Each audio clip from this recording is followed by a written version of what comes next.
维多利亚在俱乐部狂欢之后遇到了4个小混混，小混混之一的太阳告诉维多利亚他们有辆车，邀请他去兜风。福斯却爬到了车顶上发酒疯，车主人恰好出现赶走了他们。太阳又告诉维多利亚他们有家商店，但这句话依然是谎言。他带着维多利亚去一家店偷了几瓶啤酒，之后几人来到了一个空旷的楼顶喝酒玩乐。维多利亚在楼顶向他们提出了告辞，他得赶紧回到咖啡店里休息几个小时，准备7点钟上班。太阳骑着维多利亚的单车把他送到了店里，看着太阳就要一个人离开，他忍不住邀请太阳进来喝杯可可。太阳看到店里有钢琴，他又吹嘘自己的祖上是莫扎特，但维多利亚却会弹琴。他之前学习了16年的钢琴，最后因为没天赋的理由被踢出那个行业。他在店里为太阳演奏了一首李斯特的曲子。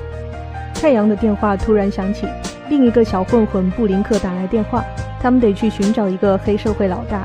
福斯已经喝得烂醉如泥，他们不得不带上了维多利亚做司机。黑社会老大逼几人吃下了少量毒品，给了他们头套手套，让他们去银行门口抢劫。维多利亚开车把他们送到了银行门口，但就在要逃跑的时候，车却突然熄火。幸好布林克解决了车的问题，维多利亚却因为紧张走错了路。一番折腾之后，他们终于逃到了安全的地方。看着兜里的5万欧元，他们再次来到了俱乐部狂欢。太阳和维多利亚找了个角落紧紧拥吻。要离开的时候，他们才想起喝醉的福斯被扔在了车里，他们不得不回去寻找福斯。此时车已经被警察发现了，逃跑的时候布林克中了一枪，另一个已经中弹身亡。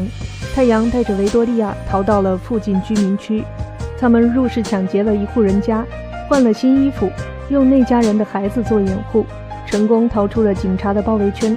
之后2人来到了一家宾馆，维多利亚编了一个故事，才让没拿护照的2人成功住下。他这时才发现太阳已经中枪，太阳让维多利亚赶快拿钱逃走。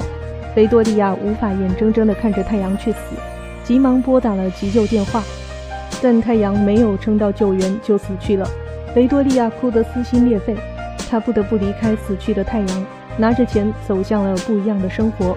不过短短1个晚上，他就经历了一场恋爱，一场抢劫，一场枪战，一场欺骗。